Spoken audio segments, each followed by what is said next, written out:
Hello दोस्तों, आज के इस वीडियो में देखेंगे क्लास 10 के सोशल साइंस का इंपॉर्टेंट ऑब्जेक्टिव क्वेश्चन जो ना सिर्फ आप लोगों के लिए चूज करके लाए हैं। तो मतलब जितना क्वेश्चन करा रहे हैं उसमें से बहुत ज्यादा क्वेश्चन आपके एग्जाम में रहेगा। तो आप लोगों को 19 फरवरी को ना सोशल साइंस का पेपर है, 19 फरवरी को सोशल साइंस का पेपर है।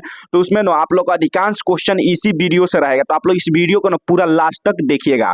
देखिए, पहला क्वेश्चन कह रहे हैं ना, किसने कहा बिहार के विकास के बिना भारत का विकास संभव नहीं है। किसने कहा था ना, बिहार के विकास के बिना भारत का विकास संभव नहीं है। तो देखिए, डॉक्टर एपीजे अब्दुल कलाम बोले थे बिहार के विकास के बिना भारत का विकास संभव नहीं है। अगला क्वेश्चन कर रहे हैं ना, बोलीविया में जनसंघर्ष का मुख्य कारण था। बोलीविया में जनसंघर्ष का मुख्य कारण क्या था। तो उसका मुख्य कारण था ना, पानी की कीमत में वृद्धि। जब पानी की कीमत में वृद्धि हुआ, वही बोलीविया में जनसंघर्ष का मुख्य कारण बन गया।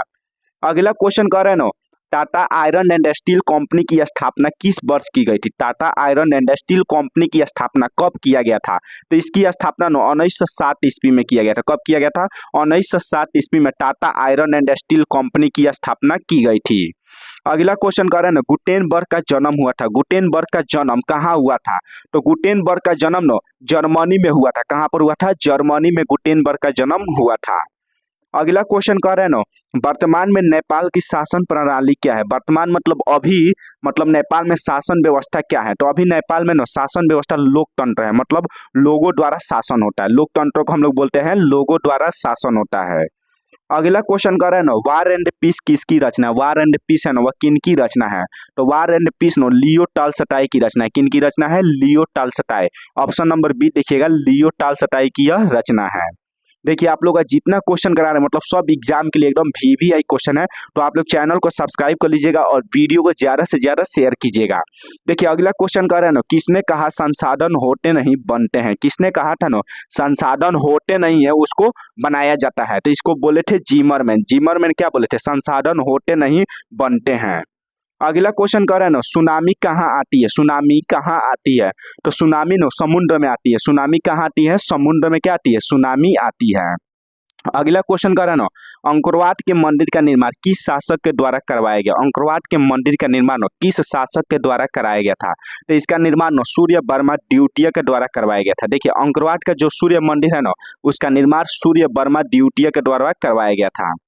अगला क्वेश्चन कर रहे हैं ना, WTO विश्व व्यापार संगठन की स्थापना किस वर्ष की गई। WTO मतलब वर्ल्ड ट्रेड ऑर्गेनाइजेशन, विश्व व्यापार संगठन की स्थापना किस वर्ष मतलब हुआ था। तो 1995 में ना विश्व व्यापार संगठन की स्थापना हुआ था।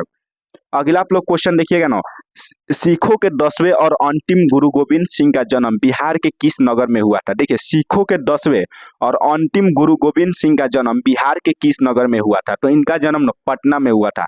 पटना में आज इनका जन्म स्थल गुरुद्वारा के नाम से प्रसिद्ध है। गुरुद्वारा के नाम से क्या है? प्रसिद्ध है। अगला क्वेश्चन कर रहे हैं, यूरेनियम का प्रमुख उत्पादक केंद्र है। यूरेनियम का प्रमुख उत्पादक केंद्र क्या है। तो इसका प्रमुख उत्पादक केंद्र है जादूगोरा। जादूगोरा क्या है? यूरेनियम का प्रमुख उत्पादक केंद्र है। तो आप लोग वीडियो को लाइक कर दीजिएगा। देखिए, अगला क्वेश्चन कर रहे हैं ना, नई आर्थिक नीति में किसे सम्मिलित नहीं किया गया। नई आर्थिक नीति है ना, इसमें किस चीज को सम्मिलित नहीं किया गया है। तो इसमें ना नियंत्रित अर्थव्यवस्था को सम्मिलित नहीं किया गया। नई आर्थिक नीति में नियंत्रित अर्थव्यवस्था को सम्मिलित यानी शामिल नहीं किया गया है। अगला क्वेश्चन आप लोग देखिएगा ना, निम्न में से कौन बीमारू राज्य है। निम्न में से कौन बीमारू राज्य है। तो देखिए, आपका बीमारू राज्य कौन है? इनमें से सभी हो जाएगा। बिहार, मध्य प्रदेश, उड़ीसा, यह तीनों का है बीमारू राज्य है। तो इसको आप लोग तीनों को याद रखिएगा। अगला क्वेश्चन कर रहे हैं ना, भारतीय संविधान के अनुच्छेद 19 में देश के सभी नागरिकों को कौन सा मूल अधिकार दिया गया है। भारतीय संविधान के अनुच्छेद 19 में देश के सभी नागरिकों को कौन सा मूल अधिकार दिया गया है। तो उसमें ना स्वतंत्रता का अधिकार दिया गया। अनुच्छेद 19 में ना सभी नागरिकों को स्वतंत्रता का अधिकार दिया गया है। अगला क्वेश्चन कर रहे हैं, निम्न में से किसको प्राथमिक क्षेत्र कहा जाता है। प्राथमिक क्षेत्र किसको कहा जाता है। तो प्राथमिक क्षेत्र हम लोग कृषि क्षेत्र को बोलते हैं। कृषि क्षेत्र को क्या बोला जाता है? प्राथमिक क्षेत्र बोला जाता है। प्राथमिक मतलब होता है पहला क्षेत्र।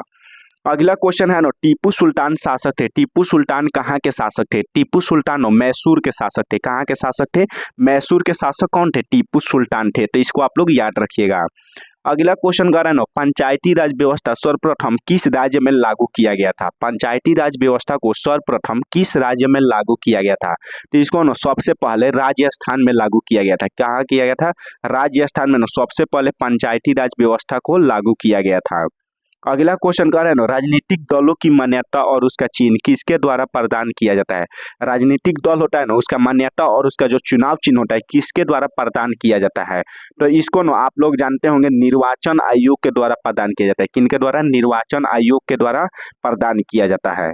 अगला क्वेश्चन कर रहे हैं ना, भारत का राष्ट्रीय पक्षी है। भारत का राष्ट्रीय पक्षी क्या है? तो भारत का राष्ट्रीय पक्षी है मोर।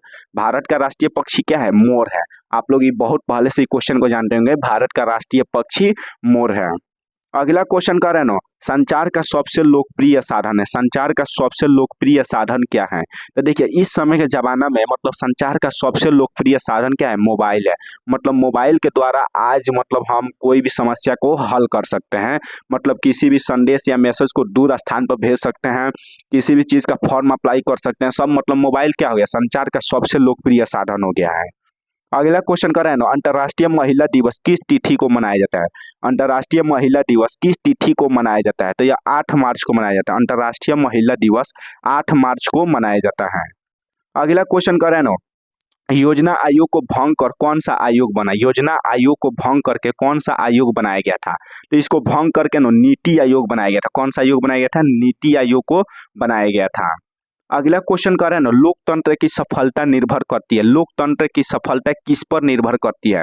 तो लोकतंत्र की जो सफलता है ना, नागरिकों के विवेकपूर्ण सहभागिता पर निर्भर करती है। नागरिकों के विवेकपूर्ण सहभागिता पर निर्भर करती है। अगला क्वेश्चन कर रहे हैं ना, भारतीय जनता पार्टी की स्थापना कब हुआ? भारतीय जनता पार्टी की स्थापना कब हुआ था? तो भारतीय जनता पार्टी की स्थापना 1980 ईस्वी में हुआ था। कब हुआ था? 1980 ईस्वी में भारतीय जनता पार्टी की स्थापना हुई थी। अगला क्वेश्चन देखिएगा ना, सूचना का अधिकार अधिनियम कानून कब लागू है? सूचना का जो अधिकार अधिनियम कानून था उसको कब लागू किया गया था? तो इसको ना 2005 ईस्वी में लागू किया गया था। जो सूचना का अधिकार अधिनियम है इसको 2005 ईस्वी में लागू किया गया था। अगला क्वेश्चन है ना, निम्नलिखित नदियों में से किसे बिहार का शोक कहा जाता है? बिहार का शोक किस नदी को कहा जाता है? तो बिहार का शोक हम लोग कोसी नदी को कहते हैं। किस नदी को? कोसी नदी को।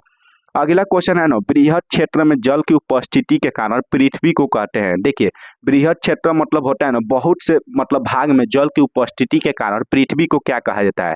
तो पृथ्वी को नीला ग्रह कहा जाता है। क्यों कहा जाता है? क्योंकि पृथ्वी पर जल की मात्रा बहुत ज्यादा है, इसीलिए पृथ्वी को नीला ग्रह कहा जाता है।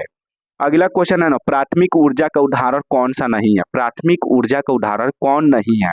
तो देखिए, इसका सही आंसर होगा ऑप्शन नंबर बी, विद्युत क्या है? प्राथमिक ऊर्जा का उदाहरण नहीं है। प्राथमिक ऊर्जा में ना कोयला आ जाएगा, पेट्रोलियम आ जाएगा, प्राकृतिक गैस, ये सब का आ जाएगा, प्राथमिक ऊर्जा का उदाहरण है। अगला क्वेश्चन कर रहे हैं ना, भारत में वित्तीय वर्ष होता है। भारत में वित्तीय वर्ष हम लोग किसको बोलते हैं? तो देखिए, वित्तीय वर्ष नो 1 अप्रैल से 31 मार्च तक को नो वित्तीय वर्ष कहा जाता है। भारत में वित्तीय वर्ष 1 अप्रैल से 31 मार्च तक के कहा जाता है।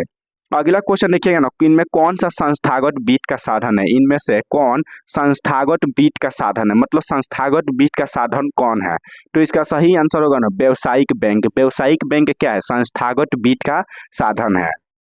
अगला क्वेश्चन कर रहा है ना, संजय गांधी जैविक उद्यान किस नगर में स्थित है? संजय गांधी जैविक उद्यान किस नगर में स्थित है? तो यह पटना में स्थित है। संजय गांधी जैविक उद्यान पटना में स्थित है। अगला क्वेश्चन आप लोग देखिएगा ना, निम्नलिखित उद्योगों में कौन सी कृषि पर आधारित नहीं है? निम्नलिखित उद्योग में कौन कृषि पर आधारित उद्योग नहीं है? तो देखिए, इसका सही आंसर होगा ऑप्शन नंबर बी, सीमेंट उद्योग ना कृषि पर आधारित उद्योग नहीं है। सीमेंट उद्योग क्या है? कृषि पर आधारित उद्योग नहीं है। देखिए, अगला क्वेश्चन कर रहे हैं ना, सौर ऊर्जा निम्नलिखित में कौन संसाधन है? सौर ऊर्जा कौन सा संसाधन है? तो इसको आप लोग एक ट्रिक से बता रहे हैं, इसको आप लोग याद रखिएगा। सौर ऊर्जा नवीकरणीय ऊर्जा होता है। मतलब जो कभी समाप्त न हो उसको नवीकरणीय बोलते हैं, जो जल्दी समाप्त हो जाए उसको अनवीकरणीय बोलते हैं। तो सौर ऊर्जा आपका हो जाएगा नवीकरणीय ऊर्जा, नवीकरणीय संसाधन हो जाएगा। तो इसको आप लोग याद रखिएगा। तो आप लोग को टोटल हम 40 क्वेश्चन कराएं, तो 40 क्वेश्चन में से आप लोग का ना 20 से 25 क्वेश्चन आपके एग्जाम में रहेगा। तो आप लोग वीडियो को एक बार और रिपीट देख लीजिए ताकि आप लोग का पूरा कॉन्सेप्ट क्लियर हो जाए, यानी पूरा क्वेश्चन अच्छे से दिमाग में छप जाए। और इसका नोट्स हम टेलीग्राम पर दे देंगे, तो वहाँ पर आप लोग ज्वाइन हो जाइए टेलीग्राम पर। उसका लिंक हम डिस्क्रिप्शन बॉक्स में दे देंगे।